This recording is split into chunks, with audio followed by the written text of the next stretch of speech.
তিনি এবং তার ভাই বাল্যকাল ঘোষ বিপ্লবের শিক্ষাকে তীব্র Skandinavi.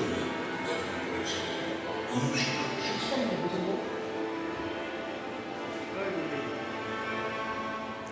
যুবকেরা এখানে শরীরচর্চার অনুশীলন করার জন্য আসতেন, কিন্তু আসল উদ্দেশ্য ছিল ব্রিটিশ সরকারের বিরুদ্ধে অভিযান চালানোর পরিকল্পনা বাস্তবায়ন।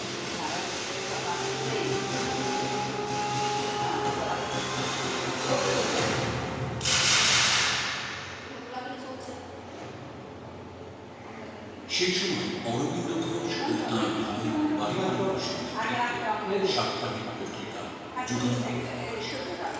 এই পত্রিকা প্রতিনিয়ত সরকারের আক্রমণের শিকার হচ্ছে, এমনকি নিষিদ্ধ করা হয়েছে। স্বাধীনতা সংগ্রামের প্রধান বিরোধীদের অন্যতম ছিলেন নিষ্ঠুর ব্রিটিশ অফিসার কিংসলি, যিনি বারবার এই ধরনের সংবাদপত্র নিষিদ্ধ করেছিলেন।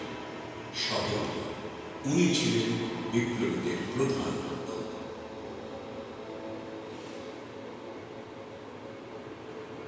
দুই বিপ্লবী ক্ষুদিরাম বোস এবং প্রফুল্ল চাকি কিংসলিকে বোমা মেরে দিয়ে দেওয়ার চেষ্টা করেছিলেন, কিন্তু তারা ব্যর্থ হন। ব্রিটিশের হাতে ধরা পড়ার আগে দেশপ্রেমিক প্রফুল্ল চাকি আত্মহত্যা করে।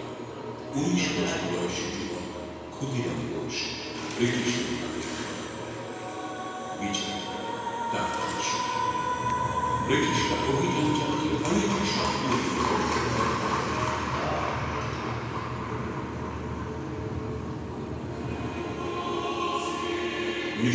সালের 32 নম্বর মুরারিপুকুর রোডে অভিযান চালিয়ে 14 জন সাহসী দেশপ্রেমিককে গ্রেপ্তার করা হয়। তাদের বিরুদ্ধে রুজু করা হয় মানিকতলা বোমার ষড়যন্ত্র মামলা। আজ আপনি যেখানে বসে আছেন, এখানে 30 জন সাহসী বিপ্লবীরা কারাগারে চার দেয়ালে থাকতে পারে, কিন্তু দেয়াল কখনো বিপ্লবকে থামাতে পারে না। বিপ্লব ঝড়ের মতো ছড়িয়ে পড়েছিল চারদিকে।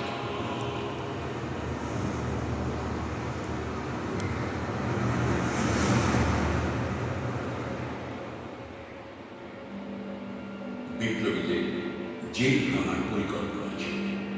এই উপলক্ষে কারাগারের মানচিত্র তৈরি করা হয়েছিল। 23 নম্বর ওয়ার্ডে উত্তরের প্রাচীরে একটি পাটের গুদাম এবং রান্নাঘর ছিল। উত্তরের প্রাচীর থেকে বন্দীদের যাওয়ার পথ পরিষ্কারভাবে প্রস্তাব করা ছিল, যেখান থেকে সহজেই পালানো সম্ভব। গুপ্ত এজেন্সির দ্বারা গোপনে বালিশে লুকিয়ে রাখা 7টি পিস্তল, দড়ির মুড়ি এবং বোমা তৈরির উপকরণ কারাগারে পাঠানোর প্রস্তুতি নেওয়া হল। অরবিন্দ এবং বাল্যকাল ঘোষ প্রায় 30 জন বিপ্লবী ছিলেন এই জেলে। হঠাৎ খবর এল নরেন্দ্রনাথ ভূষণ ব্রিটিশ সরকারের রাজসভায় হয়েছে। সমস্ত পরিকল্পনা তিনি ব্রিটিশকে জানালেন। আন্দোলনের জন্য এটি একটি অত্যন্ত বিপজ্জনক বিষয়।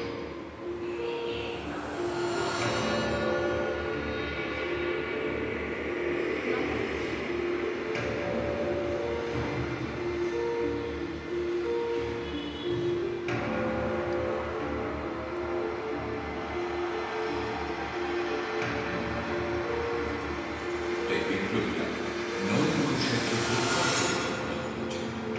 কানাইলাল দত্ত এবং সত্যেন্দ্রনাথ বসু নরেন্দ্র ঘোষকে হত্যার উদ্যোগ নিয়েছিল। পিস্তল আনা হয়েছিল যে কানাইলাল এবং সত্যেন্দ্র সরকারি সাক্ষী হওয়ার ইচ্ছে করেছিল, কিন্তু শর্ত দিল তার আগে কানাইলাল নরেন্দ্র ঘোষের সঙ্গে দেখা করবেন। 1908 সালের 31 আগস্ট নরেন্দ্র ঘোষের তাদের সঙ্গে দেখা করবে। তার শরীরে গুলি তাকে শেষ করে দেওয়া হয়।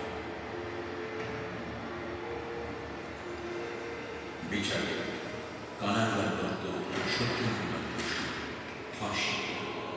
দুজনের বিপ্লবের চেতনা ছিল এতই প্রবল যে এই দুঃসাহসী বিপ্লবীদের মুখে একটি শব্দ আসে। তারা হাসতে হাসতে আলিঙ্গন করেছিলেন মৃত্যুকে।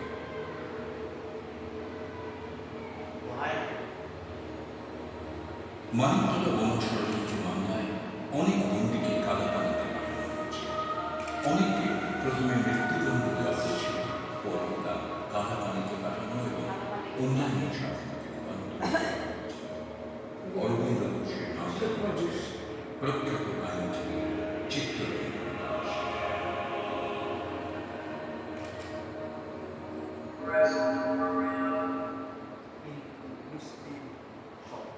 বিপ্লবের অনুদান শিখাতে চিরপ্রজ্বলিত রাখতে চাই প্রতিটি বিপ্লবীর একমাত্র কামনা।